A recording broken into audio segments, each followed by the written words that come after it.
Assalamualaikum warahmatullahi wabarakatuh.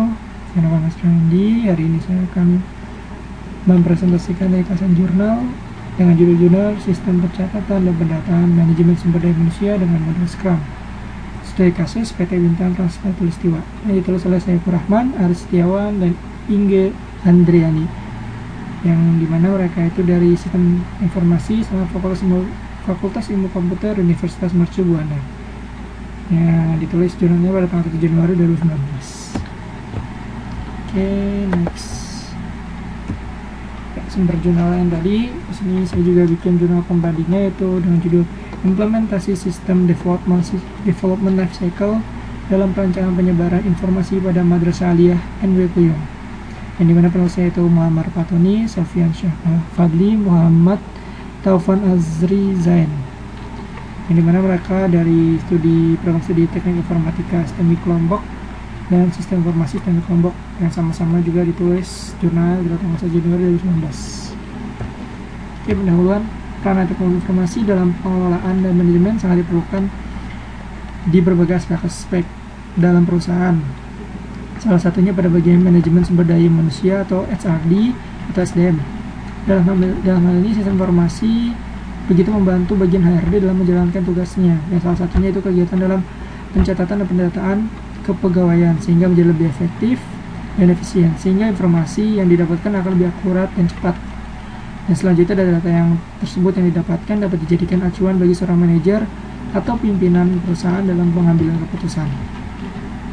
Oke, kajian pustakanya. Sumber kajian pustaka pada penelitian ini didasarkan pada acuan dan referensi pada company profile, Standard Operational Procedure atau SOP, dan formulir register pendataan pegawai yang masih berlaku pada saat itu. Metode pengembangan sistem yang digunakan adalah pendekatan dengan model Scrum, yang mana menurut Pressman, Scrum adalah metode pengembangan peranti lunak secara cepat atau agile. Prinsip Scrum sesuai dengan prinsip-prinsip yang terdapat pada metode pengembangan peranti secara cepat yang digunakan untuk menuntun kegiatan pengembangan peranti lunak seperti pemenuhan kebutuhan, analisa desain, dan penyampaian atau delivery. Metodologi. Metode penelitian yang digunakan dengan dimulai dengan metode kualitatif deskriptif, yang dimana dengan pendekatan kualitatif dapat ditemukan data-data yang bersifat proses kerja, alur proses kerja, perkembangan suatu kegiatan, deskripsi yang luas dan mendalam. Lalu melakukan observasi dan berinteraksi dengan HRD dan kepala bagian HRD untuk mencari tahu alur proses kerja tersebut secara luas dan melakukan analisa permasalahan di lapangan yang berkaitan dengan proses pendataan karyawan. Setelah melakukan metode tersebut, metode penelitian kualitatif dan kuantitatif, maka untuk pengembangan sistemnya digunakan pendekatan model Scrum. Pengembangan model Scrum. Berikut contohnya pengembangan yang tadi. Scrum tersebut adalah metode pengembangan peranti lunak secara cepat atau agile. Prinsip Scrum sendiri sesuai dengan prinsip-prinsip yang terdapat pada metode pengembangan peranti secara cepat yang digunakan untuk menuntun kegiatan pengembangan peranti lunak seperti pemenuhan kebutuhan, analisa, desain, dan penyampaian. Nah, di setiap tahap pengembangan ini terjadi aktivitas kerja yang terlingkup di dalam satu pola proses yang dinamakan sprint. Nah, setiap pola proses yang terjadi akan terdapat seperangkat kegiatan, yaitu yang pertama backlog, sprints, scrum meeting, sama demos. Nah, berikut tampilan diagramnya, mulai dari menentukan ruang lingkup, data penelitian, pengumpulan data yang melalui metode tadi kuantitatif dan kualitatif, yaitu observasi, wawancara, sama studi pustaka. Terus kita baru masuk ke Scrum-nya yang menghasilkan rekayasa kebutuhan, perancangan informasi, dan pengujian. Gitu. Jadi dalam saat lagi melakukan rekayasa kebutuhan, perancangan informasi, dan pengujian itu Scrum terus berjalan. Metode Scrum tersebut yang dimulai dari backlog, sprint, Scrum. Setelah itu setelah melakukan pengujian, langsung buat laporan hasil penelitian seperti itu. Berikut langsung saja analisa pengembangan. Nah, di sini analisa pengembangannya yaitu membuat sequence diagram untuk mengetahui alur proses kerja, pencatatan, dan pendataan manajemen sumber daya manusia. Di sini alurnya dari bagian HRD-nya, lalu ke karyawan, lalu ke manajernya untuk mengapprove data. Itu jadi tadi memberikan forum untuk registrasi data pegawai karyawan, terus sekarang mengisinya, balikin lagi ke HRD jika sesuai. Setelah dicek kepada data oleh HRD, jika sesuai akan lanjut, jika tidak sesuai dibalikan lagi untuk lebih disesuaikan lagi. Kalau sudah sesuai di input datanya, menggunakan Microsoft Excel. Jadi awalnya dia masih menggunakan Microsoft Excel-nya lalu kerja sebelum ada sistem pengembangannya. Setelah itu catat laporan datanya, jadi di buku catatannya itu, lalu setelah lengkap lalu dilaporkan ke bagian kepala atau manajernya. Setelah di approve, selesai, data akan tersimpan. Nah, setelah itu mereka juga melakukan analisa setiap permasalahan dengan model analisa fishbone, yang dimana semua tertuju dengan satu masalah. Jadi masalah di sini adalah pendataan manajemen SDM tidak terstruktur, yang dimana dari permasalahan ini dapat dibagi lagi lebih detail, yaitu mulai dari metodenya, manusianya, teknologi, dan lingkungannya, yang menghasilkan beberapa permasalahan yang dapat dijadikan suatu acuan dalam pembuatan sistem development nanti, sistem development Scrum ini. Selanjutnya dengan metode Scrum, pertama yaitu product backlog. Ini langkah pertama dalam mengembangkan sistem menggunakan metode Scrum, yaitu product backlog, yang berupa penentuan fitur apa saja yang akan dibuat pada sistem berdasarkan tingkat prioritas, mulai dari yang tersulit sampai dengan yang tidak sulit. Nah, di sini disebut fiturnya. Mulai yang pertama itu membuat sistem login, membuat template home, membuat sistem input form data requirement, membuat sistem input form data pegawai baru, membuat SK pegawai, info data kehadiran, penggajian atau payroll, terus penilaian kerja atau SPK, terus membuat sistem informasi data sanksi pelanggaran, seperti itu. Nah, inilah yang tadi yang dibilang itu sprint, tahap-tahapan setelah dilakukan tadi backlog yang sebanyak 9. Nah, di sini sprintnya sesuai dengan, jadi tahapan sprint ini mengacu pada pembuatan backlog yang pertama.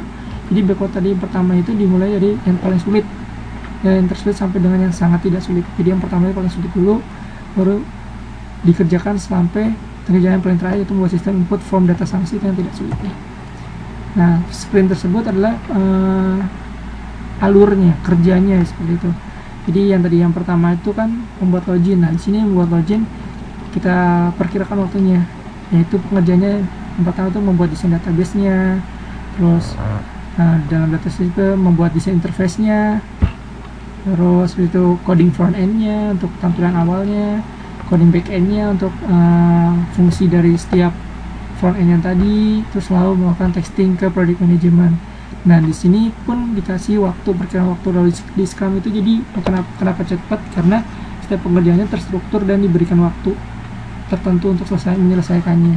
Jadi kayak tadi desain database-nya itu perkiraan waktu cuma 2 jam harus selesai, interface-nya juga, coding front end-nya itu 5 jam, back end-nya 5 jam, lalu testing. Jadi semua total itu ada 16 jam. Lanjut sampai menuju ke tadi yang paling terakhir, yang paling mudah itu membuat sistem informasi data saksi. Itu semuanya bekerja mulai dari database sistem, analisis sistem, programmer sampai project manager. Itu bagusnya poin-poin dari Scrum. Nah, setelah lanjut tadi, setelah melakukan sprint backlog, itu adalah ada proses selanjutnya Scrum meeting, yang dimana menjadi bagian dari tahapan Scrum model dalam yang dimana berfungsi melaksanakan Scrum meeting yang dilakukan secara rutin, dijadwalkan, yang dilakukan dalam rangka mengevaluasi pekerjaan yang telah diselesaikan, kendala yang dihadapi, serta solusi dan tarif penyelesaian sebagai bahan pertemuan berikutnya. Jadi setiap tahapan tadi selesai itu diadakan Scrum meeting untuk untuk mengevaluasi. Jadi targetnya sudah sesuai belum, terus untuk bahan berikutnya apalagi nih, pertemuan berikutnya masalah apa lagi yang mau dikerjakan, sesuai seperti apa, seperti itu. Selanjutnya Scrum meeting ada metode terakhirnya itu demos. Demos itu adalah dilaksanakan untuk memberi informasi kepada klien peningkatan dan perangkat lunak yang telah dihasilkan dan dapat langsung dievaluasi oleh klien. Itu lagi langsung dilakukan demo. Setelah Scrum meeting dilakukan demo. Ini demo aplikasi yang telah dibuat tadi, sistem login tadi dan lain-lainnya, fungsi-fungsinya kayak payroll-nya gitu. Jadi demoin langsung di depan kliennya agar kliennya itu juga puas dan mengetahui sistem yang dibuat itu sesuai dengan apa yang ia harapkan.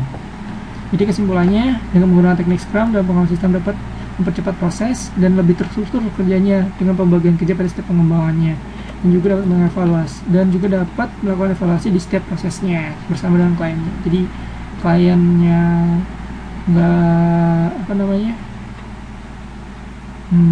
nggak terlalu terpikir gitu, programnya sebesar mana, sesuai nggak dengan harapan si klien, dan juga kitanya sebagai vendor yang membuat pengembangan sistem ini pun juga membuatnya juga mudah, sesuai, jadi gampang gitu. Klien ingin seperti ini, kita pun tahu alurnya, kita tahu jelas bagaimana masalahnya, jadi kita juga bisa mengembangkan sistem dengan cara mudah dan cepat seperti itu. Untuk perbandingannya, ringkasan yang saya buat dan satu lagi ringkasan dari teman saya Deva. Yang di ringkasan saya kan menggunakan pengembangan sistem metode Scrum, jadi lebih cepat, lebih struktur, pemilihan setiap tugasnya, dan selalu dapat dievaluasi pada setiap tahapan selesai di dalam tahapan Scrum meeting gitu. Kalau untuk yang ringkasan dari teman saya ini, dia menggunakan sistem metode SDLC dan menggunakan metode analisa SWOT. SWOT ini hampir persis seperti Fishbone, cuman kalau SWOT itu lebih kompleks lagi. Kalau Fishbone kan dia satu permasalahan langsung dibagi banyak gitu. Kalau SWOT dicari perbagiannya. Jadi permasalahannya dia dengan menggunakan SWOT, dan tadi kita menggunakan Fishbone. Terus yang metode SDLC yang digunakan, setiap sistem yang dibuat itu sudah tetap dan evaluasi sistem dilakukan pada saat sistem telah terbentuk pada umumnya.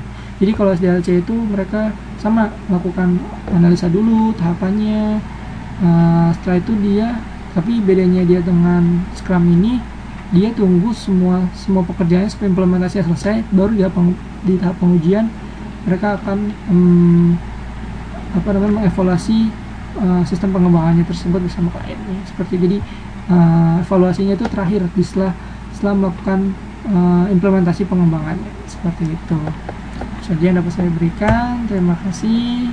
Assalamualaikum warahmatullahi wabarakatuh.